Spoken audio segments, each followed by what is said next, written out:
It's time to check your money with America's money maven, Vicki Brackens. Vicki Brackens is the president of Brackens Financial Solutions Network, LLC, and a registered representative of LPL Financial, member SIPC. And it is Vicki. Hey, Vicki. George, you took my line. I was gonna say, oh, and it's really me. word. See how we in sync? Exactly. It really is you. So it's been a minute or two. hmm Like we and people don't people don't understand like we haven't run into each other in a minute. So here we are. That's true. That's true. Even with the fact of being on my extended vacation, we even haven't just personally run into each other. So No, everything's going well. listen, and so I'm glad that we're bringing in the autumn season Oh, in, George, in grand fashion. it is coming quickly. Okay. Now that we've had the autumnal equinox, I just wanted to give you my hmm vocabulary that I know. Okay. All right. You know what? I'm gonna put in a shameless plug here. Go Okay. ahead. Okay, because I need some help. And Oh, you can I do you something brought it up. Yeah, go ahead. before you do your shameless plug? I want to thank you for inviting me to get a sneak preview of the new Inspire Innovation Hub. Wasn't that something? Wow, like a sneak, right? I Right? got the behind scenes tour courtesy of, and that, in fact, I said that to Michael the next time we were on together. So now I get a chance to thank you for allowing me to. Vicki invited me because she couldn't make it because Vicki had the behind the scenes. She was getting the tour before the tour. So I said, I know Vicki What was you call doing the it like super this. VIP. Right. I know Vicki was doing it like this. She had the Vicki is one of the charter sponsors of the Innovation Hub. They had a whole picture and everything. But Vicki doing her thing over here in these Okay, streets. well, thank you, George, and I'm glad you enjoyed it. But since we are going to go to the end of my comments, start at Oh the my beginning. God! Listen, okay. What I want to say is, I invite everybody. Listen, this is Syracuse, one of the not only foundational, but one of the supercharged dreams that has been fermenting for many years that is finally a reality. Somebody told me the other day, it's nice to have a groundbreaking, but it's better to have a ribbon cutting. Mm. And I'll always remember that. It's nice to have a groundbreaking, but it's better to have a ribbon cutting. Okay, and the ribbon cutting on the 18th, which was the official day, and I think you got to see behind the scenes like on the 14th. Yeah, Uh, I was in the room before it happened. okay, of the Inspire Innovation Center, which is the largest of its kind in New York State and like one of the third or fourth largest in the country. Largest what, Vicky? Largest incubation case space, but meaning that for new businesses formation, when they form new businesses, you need a place to be like in an incubator, like to be nurtured, to have all the resources necessary to help you grow, to have contacts with networks, to have contacts with funders, contacts with legal. All of this is what's called an incubation space. And that's what we've had here for many years in what's called the tech garden.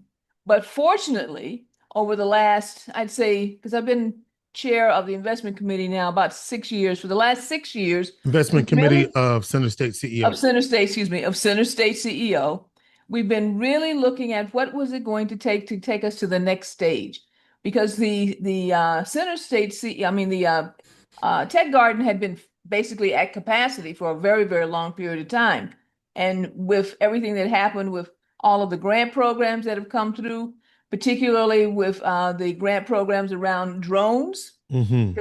because we are known now for one of the most innovative areas for technology around the drone programs, we had run out of space.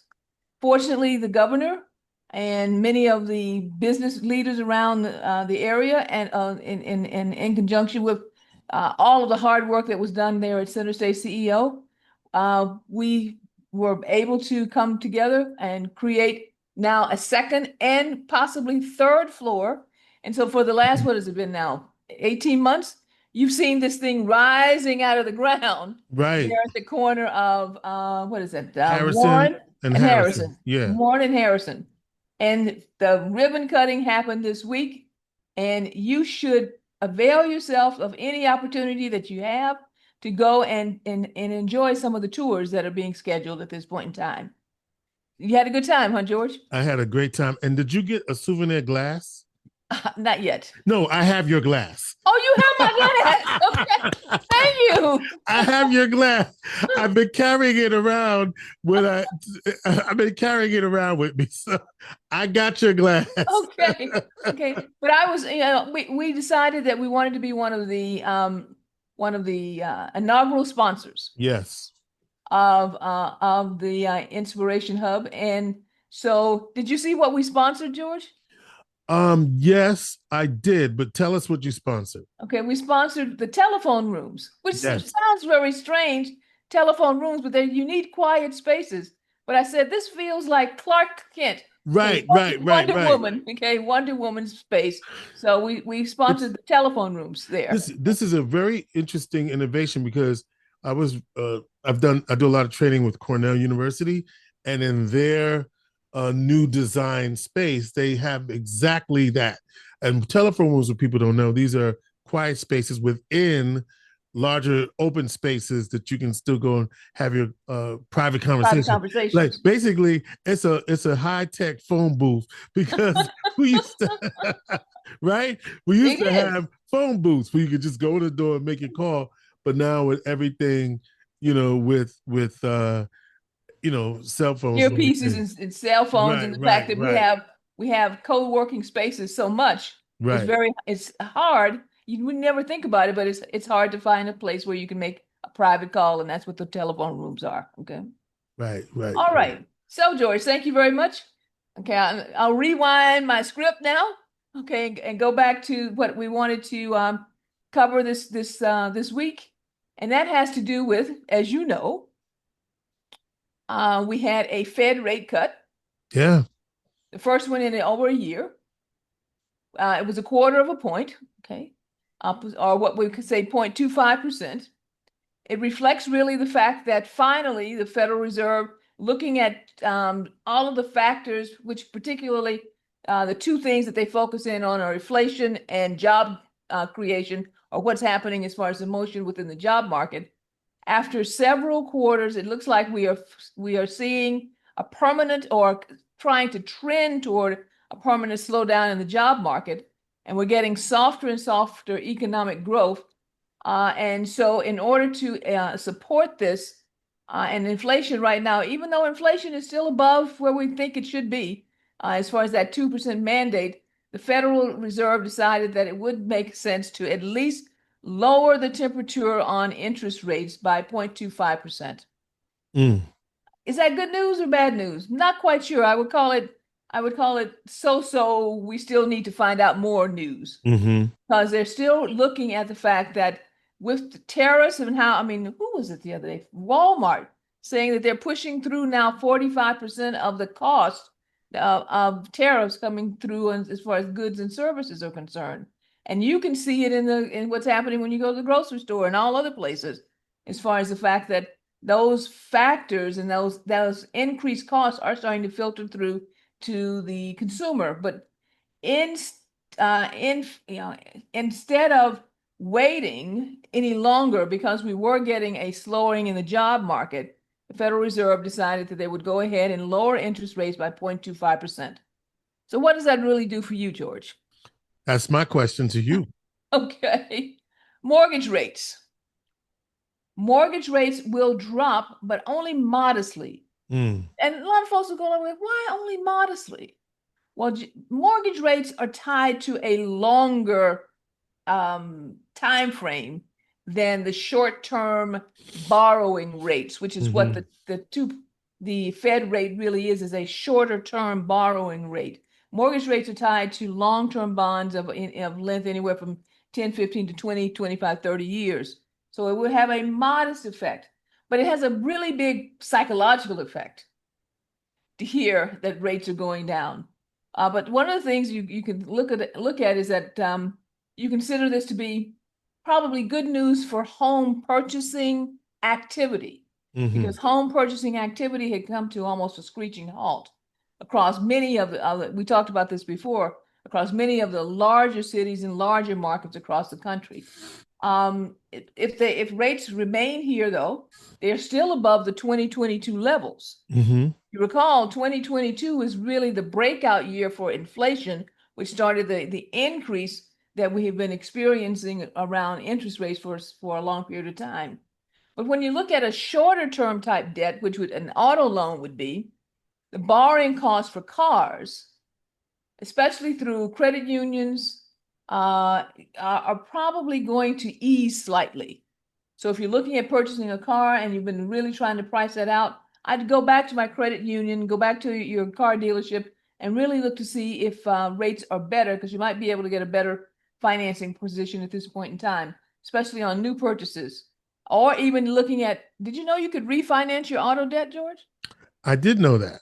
Okay, if you need, most people don't though. They don't know that you can go in and actually refinance your auto debt and cut the expense on what you're already paying down, so to lower your payment itself. Small business credit. So if you are a small business person and you have variable rate loans, things like lines of credit, those are going to drop immediately because they are tied to prime, and you should see some immediate relief because in the next cycle, because of your drop in interest rate relative to variable rate loans like lines of credit, cash advances, and things of that nature. This would be a good time also to reassess as a small business person financing structures or to explore possible expansion of your credit lines and have some conversations with your banks. So as far as a point of guidance, one of the things I would say is you need to stay proactive, review your debt structures today with rates in mind, and consider whether refinancing or consolidation could improve your monthly cash flow. And small business owners in particular, check with your credit facilities, because this may be a chance to lower your interest rates and lower your expenses against what you are having to carry on a monthly basis. Now, what's the future look like? You tell me. Okay, here we go. We don't know yet, but there's like a 50-50 bet. When I say 50-50 bet, the market tends to bet with or against the Federal Reserve as to what the next action is going to be. Based on the tone and tenor and the comments that came from the Federal Reserve, we may get one more cut this year, but it's say 50-50 and whether or not that will happen. But the market is betting that we're going to get two more. We'll have to see more as time goes forward. September was a surprise, though. Although we're not out of September, if you look at what's called the trend lines on seasonality as far as market activity, and you look over the years, in fact, Bloomberg produces a chart called seasonality. You can see from season to season, from month to month over the years, what the activity tends to be. And September usually is a down month. But because of this activity, it looks like September is probably going to close on an uptick for the month, which is unusual for September. Typically, when we go into, understand I said typically, everybody. Typically, I didn't say guaranteed. Typically, when we go into the fourth quarter, which we will when we hit October, we tend to have a more robust activity in the market, and we end up with seasonality that gives us positive returns. We will see how that goes, because we have something looming in the winds, which we haven't heard a whole lot about. You know why, George? Because we've been spending too much time talking about Epstein, and we've been talking about all this other stuff that's going on a day-to-day basis that is, yes, important, but not fundamental to the economy. There's a possibility of another government shutdown. Yes. In fact, at the time of this conversation, it's looming even more. Okay. Right. That will blow everything up. Yeah. And the demo and yeah, I was gonna say, and the both sides have not shown any signs of capitulation. Exactly. No, and so, but it's been so deeply buried as far as the conversation. I don't think I've heard two to reporters or anyone say anything about this, but the possibility of another government or of a government shutdown on top of what's already happened in the federal workforce is going to be absolutely chaotic. So we need to keep our eyes and ears open to see what happens over the next few days concerning financing of the government debt. All right, George, I got a Yes. question for you. You Okay, ready? I'm ready. Is Elon Musk still the richest man in the world? You know what? I'm good. Okay, so if I saw something, I thought, okay, so let me just play with because you know how Okay. things come in your inbox and out by. So I know that he was on his way to being a trillionaire. That's Mhm. when someone said, but I think right now, no, I'm going to just say yes, but I thought I saw that he might have been edged out by one other person. So let me go with that. Okay. All right then. So is that a yes or no? Help Oh me, my God, George. I know. I am. Am I trying to play both sides or You what? are. Why are you All doing right, that? I'm gonna say no. He is not. Okay. You are wrong. He, so I should have went with the first trillionaire, right? That should have went with Right. that. Okay, Here's the thing, okay. For the first time though, he's got some competition. right, He's got some competition, and I guess he's always had competition, but the competition has gotten closer. right. So he's still on top. He's still on top. But Larry Ellison, as of today's date, Larry Ellison briefly surpassed him on September 10th, 2025. So That's what you heard was that seesaw that took place. and It's who's Larry between Ellison? Larry Ellison is there with the CEO of Oracle. Oracle. Okay, Okay, which is interesting. Okay, because all of these people were on stage for the inauguration. Remember that? I do remember that. Okay, so we're now having more of a competition between Oracle and Tesla and Elon Musk, meaning Larry Ellison and Elon Musk, as far as who's number one. We'll find out, okay? Because the stock price for both of those companies, with the fluctuation that we particularly seen with Oracle and with Tesla, because all of the other holdings for Elon Musk are pretty much private, is driving whether or not who's on a day-to-day basis now, who's on top, who's the richest person in the world. Why do we care? Yeah, why do we care? No, I'm asking you, why Oh, do we care? well, here's why we care. Because the the current administration's policies favors that class of individuals. That's why we care. Okay. The wars between the rich, okay, can drive policy possibly positively or negatively for the rest of us. Yeah, Okay, the war, and that's what I'm calling it, the wars between the rich. right. Okay, so stay tuned. Okay, pay a little bit more attention. Okay, but it is interesting that during the time period of Doge, right, Elon Musk's net worth shrank because the rest of us decided, yes, you can do whatever you want to do, but we don't have to buy your stuff. Mm. Don't forget, the consumer still drives 70% of the economy, and we are the consumers, and we need to start looking at what power we really hold in our hands. Thank you Yeah. very much, Mr. Jimmy Kimmel. I was gonna say, ask Disney. Yes, okay. So don't forget what collective action can do. Yeah, ask Disney. All right, okay. All right, George. I think I've covered just about everything I need to for today. Do you have any questions? Because I'm not going to be back for a month. I know. Well, the first thing I want to know is, do we have a date for the? Oh, Thank you. Hello. it's February 22nd. Thank you. It's the date for the next Black History Month Jazz and Arts Cabaret. All We'll right. be announcing the performer probably not until October, but February 22nd, you need to put on your calendar. All right. as the date for the next performance. All right, what else, George? What else I want to know? Let's see.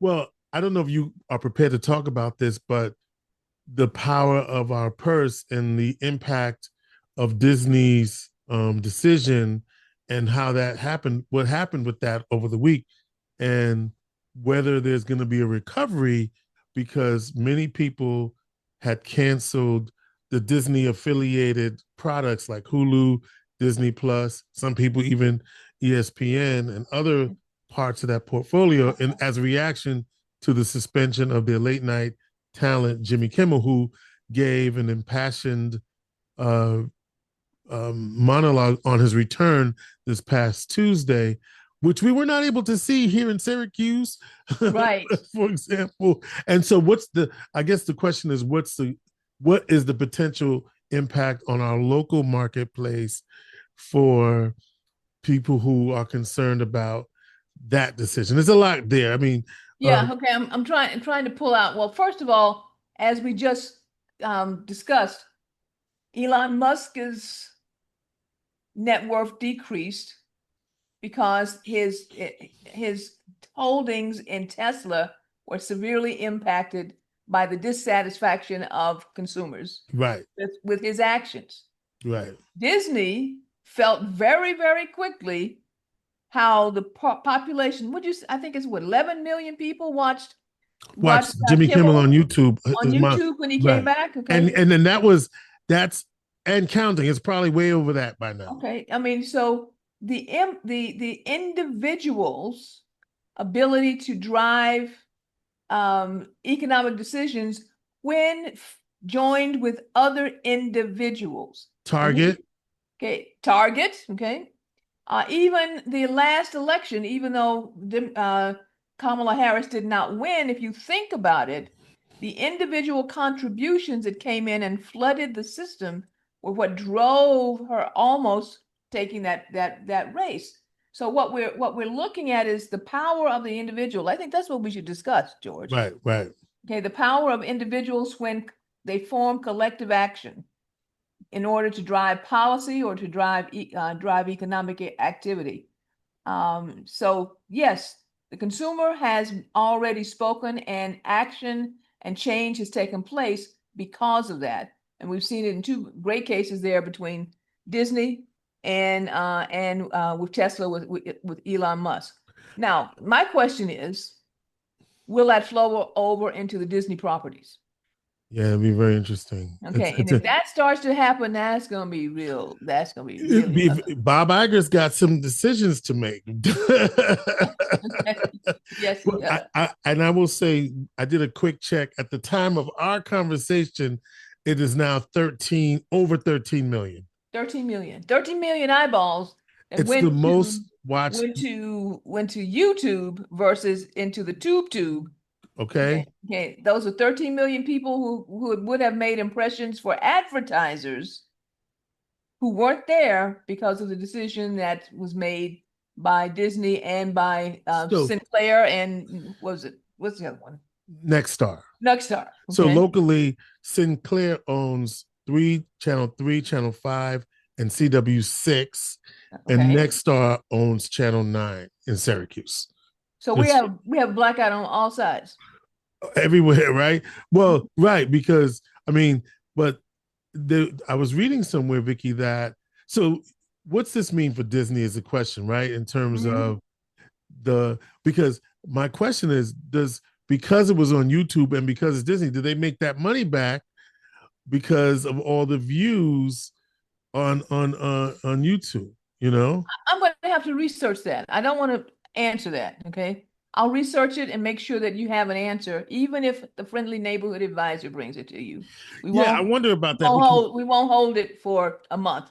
I'll make right. sure that we get that information back going forward. I do have one additional thing though. I just remembered it, George. Oh my Okay. God. Okay. Oh my God. I'm glad we continued to talk.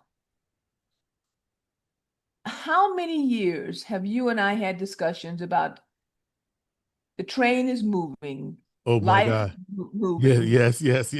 Please get on board. You said yes. You Okay. in fact, you this was you said this even way before, before the community engagement, before you've been the canary in the coal mine, right? Do people know what that is? Some If the metaphor is this, right? If there's something bad in the coal mine or whatever, the first indication of that is the canary singing. That's my interpretation of that. It Yes, could be okay. totally wrong, which means that that's an alarm, that's an alert, right? Alert, right. It's an alert, right? Yeah. So go ahead.